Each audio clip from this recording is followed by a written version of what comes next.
No, I don't think so. It's part of the job. I mean, you do find private things to do with people, and you find private ways to spend your time and enjoy yourself, but it's getting harder. Linda Ronstadt, born on July 15, 1946, in Tucson, Arizona, emerged from a rich musical lineage that would shape her extraordinary career. Growing up in a family where music was as natural as breathing, her earliest memories were filled with the harmonious blend of American and Mexican musical traditions. Her father, Gilbert Ronstadt, known locally as Gil Ronstadt and his Star-Spangled Megaphone, had made a name for himself performing at the Fox Tucson Theater during the 1930s. Though he chose the stability of the family hardware business over a professional music career, his passion for music never dimmed, and he continued to fill their home with an eclectic mix of songs, from traditional Mexican ballads to contemporary American tunes. The Ronstadt household was a musical incubator where Linda and her siblings, Peter, Susie, and Mike, learned to harmonize from an early age. Peter, particularly gifted with harmonies, helped guide his siblings in their musical development. The family would often gather for impromptu concerts, with their father teaching them traditional songs passed down through generations. These early experiences would prove instrumental in shaping Linda's future approach to music, giving her the versatility and appreciation for different musical styles that would become her trademark. In 1965, armed with her father's cherished Martin guitar, a family heirloom since 1898, Linda made the bold decision to move to Los Angeles to pursue her musical dreams. The guitar came with a family, saying passed down from her grandfather Fred, "Now that you own a guitar, you will never be hungry." Though her father initially resisted her choice to enter the music industry, understanding its grueling nature, he ultimately supported her decision, though not without expressing his concerns about the challenges ahead. Linda's professional career began with the formation of the Stone Poneys, a folk rock group that achieved success with their 1967 hit, Different Drum. The song, which showcased Ronstadt's distinctive vocal style, reached number 13 on the Billboard charts and served as her introduction to a national audience. When her father first heard the song on the radio back in Tucson, his reaction was characteristically understated. "It's not that I mock it, it's just that I'm not in the market." After the Stone Poneys disbanded, Ronstadt made a groundbreaking move by releasing the first alt-country album by a female artist in 1969. This bold step marked the beginning of her remarkable solo career and established her as an artist willing to push genre boundaries. The mid-1970s marked Ronstadt's ascension to true superstardom. Her 1974 album, Heart Like a Wheel, proved to be a watershed moment, reaching number 1 on the pop charts and surpassing industry giants like Led Zeppelin and Elton John. The album went double platinum, selling over 2 million copies in the United States alone. This success wasn't just a flash in the pan. It marked the beginning of an unprecedented streak of commercial and critical triumphs. What set Ronstadt apart was her exceptional ability to interpret songs, often creating versions that surpassed the originals in popularity and critical acclaim. Her interpretations introduced new songwriters to wider audiences and demonstrated her unique talent for finding the emotional core of any song she performed. This gift led to a string of successful albums including Prisoner in Disguise, 1975, Hasten Down the Wind, 1976, and the monumental Simple Dreams, 1977. In an era when the music industry was overwhelmingly male-dominated, Ronstadt achieved several groundbreaking milestones. She became the first female artist to sell out arenas, proving that women could command the same massive audiences as their male counterparts.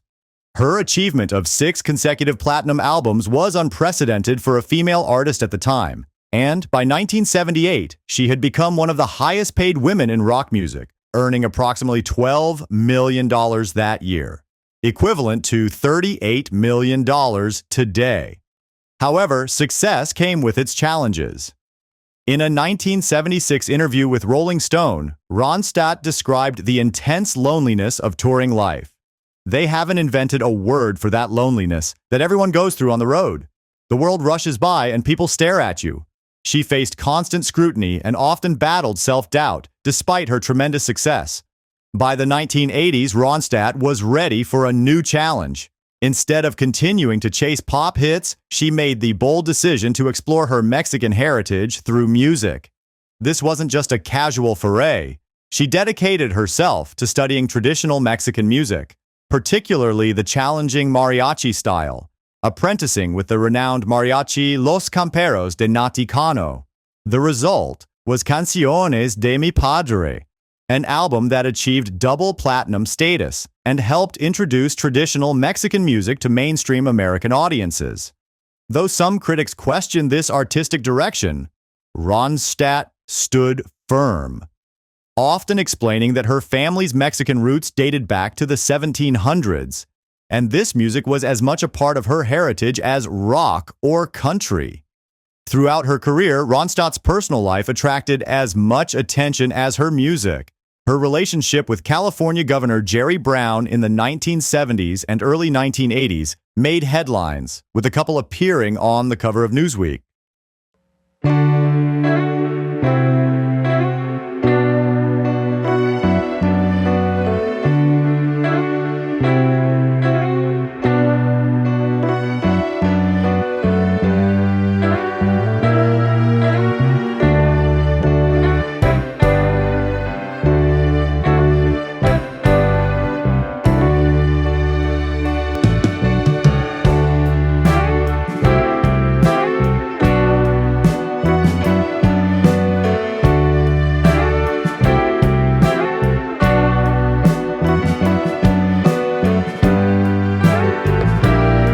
Their relationship represented a unique intersection of politics and entertainment, though both maintained their independence throughout.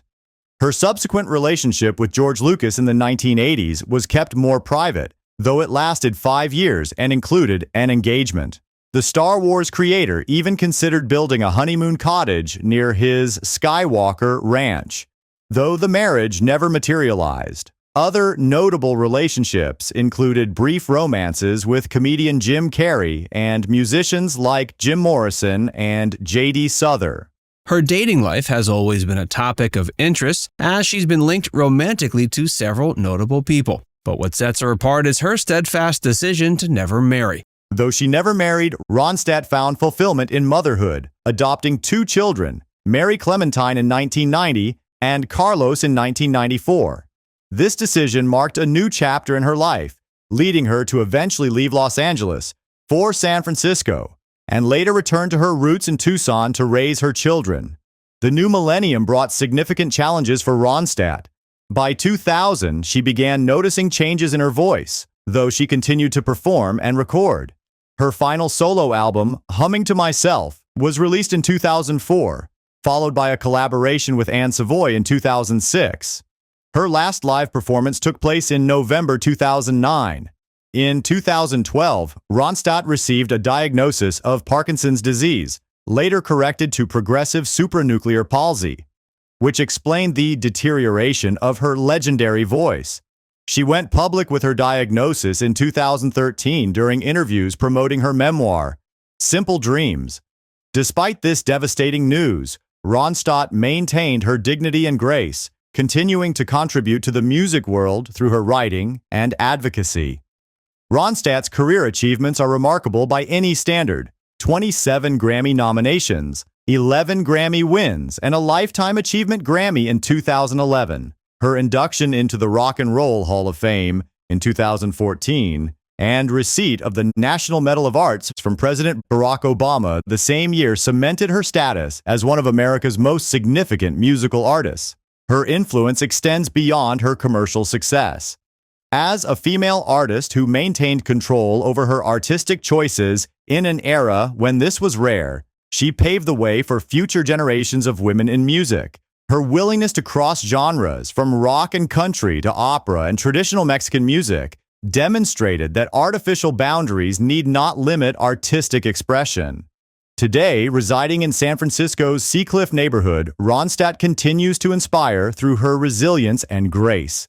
Though she can no longer sing or play music due to her condition, she maintains an active life, receiving regular visits from longtime friends and fellow musicians. Her 2019 documentary, Linda Ronstadt, The Sound of My Voice, offered fans an intimate look at her life and career, while her memoirs provide thoughtful reflection on her extraordinary journey.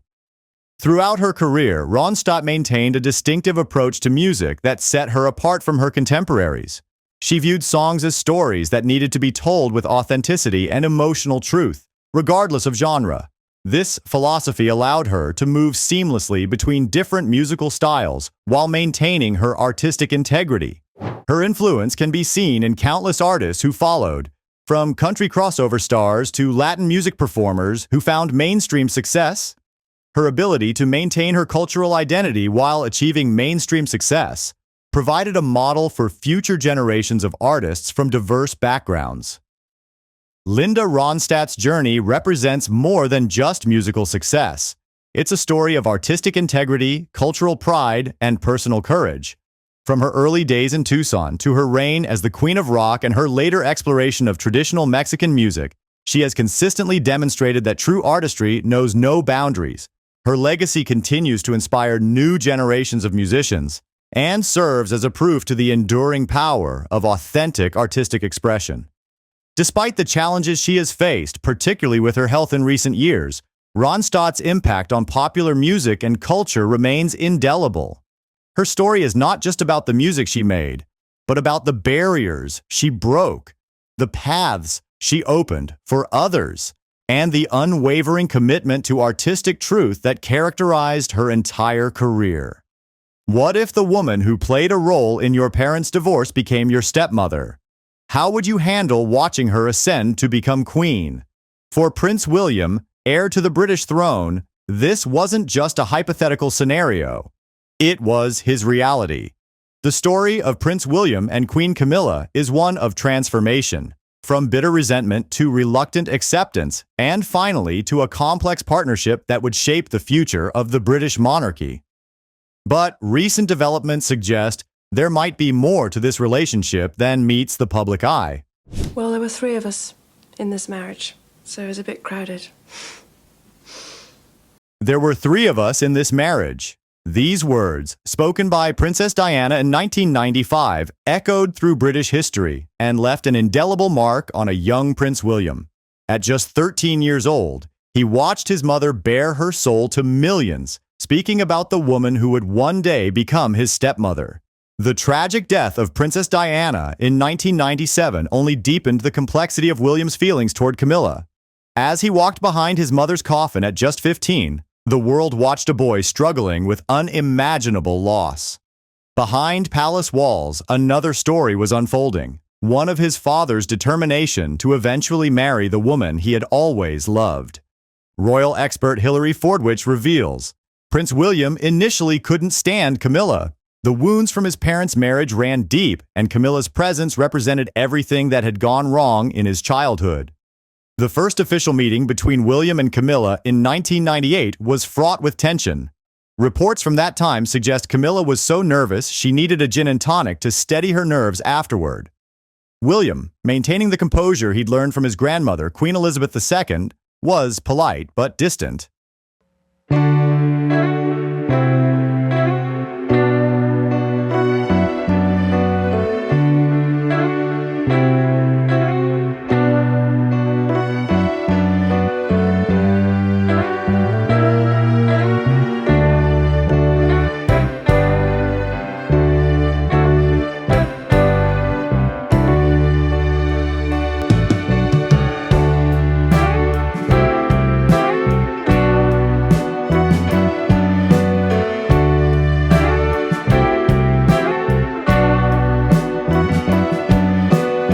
By 2005, when Charles and Camilla finally married, William had accepted his role as best man, though palace insiders say this decision wasn't made lightly. The ceremony, notably smaller than Charles's wedding to Diana, marked a new chapter in the royal family's history and in William's life. Those first few years were like walking on eggshells, notes royal correspondent Jenny Bond. William maintained a cordial but distant relationship with his stepmother. He was preparing for his future role while still protecting his mother's legacy. The arrival of Kate Middleton into William's life brought an unexpected shift in dynamics. Rather than exacerbating tensions, Kate's presence helped bridge the gap between William and his stepmother. Royal expert Christopher Anderson reveals, Kate's diplomatic nature and understanding of royal protocol helped ease the tensions. She showed William that it was possible to respect Camilla's position while holding on to his memories of Diana. A significant turning point came during Queen Elizabeth's Platinum Jubilee when she expressed her sincere wish for Camilla to be known as Queen Consort. William, despite his private reservations, publicly supported his grandmother's decision. The coronation of King Charles III in 2023 marked another crucial moment.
As Camilla was crowned queen alongside his father, William demonstrated public unity, though body language experts noted subtle signs of underlying tension.